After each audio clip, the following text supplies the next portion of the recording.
व्युत्क्रमणीय फलन के बारे में जानेंगे। इन्वर्टिबल फंक्शन क्या होता है, कब कौन सा फलन व्युत्क्रमणीय फलन है, कौन सा फलन व्युत्क्रमणीय फलन नहीं है, व्युत्क्रमणीय फलन कैसे निकाला जाता है। आइए सबसे पहले हम व्युत्क्रमणीय फलन की परिभाषा जानते हैं।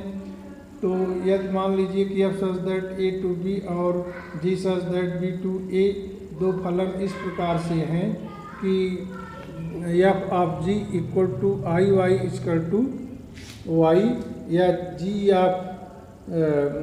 Of f equal to i x equal to x, यानी f और g का कंपोजिशन y देता है, g और f का कंपोजिशन x देता है। तो f और g एक दूसरे के प्रतिलोम फलन कहलाते हैं, यानी f का प्रतिलोम फलन व्युत्क्रमणीय फलन f inverse equal to g और g का प्रतिलोम व्युत्क्रमणीय फलन j inverse equal to f होगा। हमें अगर सिद्ध करने के लिए कह रहा है कि सिद्ध कीजिए कि उपर्युक्त फलन जो है हमारा व्युत्क्रमणीय है, तो इसके लिए उस फलन को हमें जो है दिखाना होगा कि वह फलन 1 और अनटू है, एक और आच्छादक है। अगर हम ये सिद्ध कर देंगे कि फलन एक और आच्छादक है तो ऐसा फलन हमारा व्युत्क्रमणीय होगा। अगर एक और आच्छादक नहीं है तो फलन हमारा व्युत्क्रमणीय नहीं होगा। और तीसरी बात आती है आपका जो है कि उसका व्युत्क्रमणीय फलन निकालना। व्युत्क्रमणीय फलन निकालने के लिए सबसे पहले हम x को y के टर्म निकालेंगे। जब हमारा x y के टर्म आ जाएगा तो उसको हम x को पुट कर देंगे gy यही gy f का इन्वर्स होता है। फिर f इन्वर्स इक्वल टू चाहे हम जहाँ y है उसकी जगह x रख के कर सकते हैं। जैसे हम एक दो उदाहरण लेते हैं।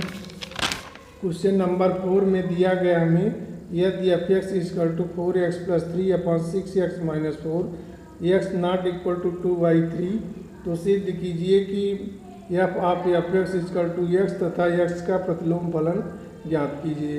तो यहाँ x नॉट इक्वल टू 2/3, इसका मतलब अगर x की वैल्यू पुट करेंगे तो हमारा फंक्शन डिफाइंड नहीं होगा क्योंकि इसका डिनोमिनेटर 0 हो जाएगा।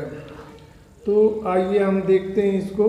एफ ऑफ एफ एक्स निकालते हैं तो ये हमने कंपोजिशन फंक्शन निकालना आपको पता है। एफ ऑफ एफ एक्स हो जाएगा, एफ हम यहाँ से निकालेंगे। अगर एफ में हम जो है इनपुट दे रहे हैं 4x प्लस 3/6x माइनस 4 आ रहा है, तो एफ में इनपुट एफ एक्स देंगे तो हमारा 4f(x) प्लस 3/6f(x) माइनस 4 हो जाएगा। ठीक है, फिर f(x) की वैल्यू हम यहाँ रख देंगे 4x। f(x) की वैल्यू है हमारी 4x plus 3/6x minus 4 plus 3। इसका हम कैलकुलेशन करेंगे तो कैलकुलेशन के बाद कैलकुलेशन आप लोगों को पता है f of f(x) equal to x। तो हम देख रहे हैं कि दोनों फलनों का कंपोजिशन कितना आ रहा है x। तो ये आप डिफिनीशन पे जाइए। अगर दो फलनों का कंपोजिशन x है तो वे एक दूसरे के क्या होते हैं, व्युत्क्रमणीय फलन होते हैं। तो हम कह सकते हैं यहीं पे कि फलन व्युत्क्रमणीय है, f का व्युत्क्रम फलन f ही है। आगे हल करने की ज़रूरत ही नहीं, या दिखाना भी आप चाहें तो दिखा सकते हैं। f(x) इक्वल टू इतना, f(x) को हम क्या मान लेंगे y मानने के बाद हम तिर्यक गुणा करेंगे। तिर्यक गुणा करने के बाद हमारा ये प्रोसेस होगा x को निकालना, फाइंड आउट करना। यहाँ x का अमल लेंगे 6y minus 4 equal to 4y plus 3। x यहाँ निकलेगा 4y प्लस 3/6y माइनस 4। तो यही x जो है हमारा gy पुट करते हैं। अब आप लोग सोच सकते हैं x की जगह gy क्यों पुट किया जा रहा है, क्योंकि ये हमारा एक नया फंक्शन तैयार हुआ जो कि y के टर्म है, तो इसको हमने gy माना। यही हमारा f का क्या है, इन्वर्स है। तो इसको हम लिख सकते हैं f inverse x equal to gy 4y plus 3/6y minus 4।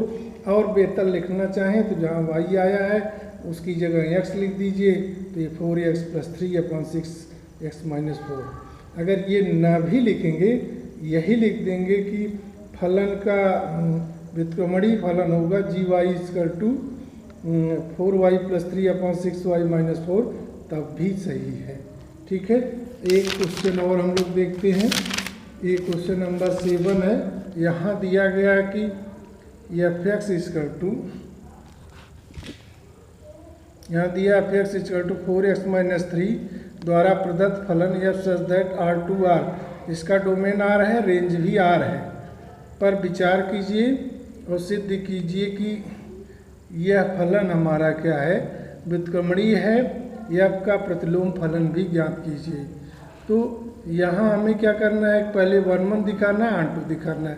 तो एफ एक्स की वैल्यू दिया है 4x-3, f x 1 equal to f x 2 लेके चलते ही x1 x2 का प्रतिबिंब बराबर है 4x1-3 equal to 4x2-3, 4x1 equal to 4x2, x1 equal to x2। तो x1 x2 का प्रतिबिंब बराबर है और x1 x2 भी बराबर है, अतः यह फलन 1 1 है। अब हमें आच्छादक सिद्ध करने के लिए एफ एक्स जगह y निकालते हैं, y रखते हैं और x का मान निकालते हैं। तो यहाँ हमने y रखा, x हो गया y+3/4। तो यहाँ हम देख रहे हैं कि इस सेट में ये भी हमारा क्या है, ए आर है। इस आर में एक y है जिसका जो है प्री इमेज क्या है, x = y+3/4। या हम ऐसे कह सकते हैं कि इस R में या कोडोमेन का प्रत्येक y इमेज है डोमेन का, अतः यह हमारा फलन क्या है, आच्छादक है, जो कि पहले ही बताया जा चुका है। हम लिख देंगे फलन एकाएकी और आच्छादक है, बाइजेक्टिव है, अतः यह व्युत्क्रमणीय फलन है। अब व्युत्क्रमणीय फलन निकालने के लिए हमें x जरूरत पड़ती है, x ऑलरेडी निकाला गया है। यहाँ पे x कितना है, y+3/4। फिर हमने कहा जब x निकल जाए तो उसको gy पुट कर दीजिए।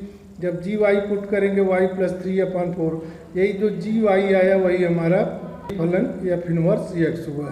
तो f इनवर्स x, अब चाहे हमने बताया कि y की जगह x लिख दीजिए, f इनवर्स x = x+3/4। धन्यवाद बच्चों। हम समझते हैं कि व्युत्क्रमणीय फलन आपको समझ में आ गया होगा। आप लोग इसको कायदे से करेंगे। एक ही एग्जाम्पल पर टोटल चैप्टर हैं, टोटल क्वेश्चन जितने 14-13 क्वेश्चन हैं सब इसी पे आप लोगों को करना है। धन्यवाद।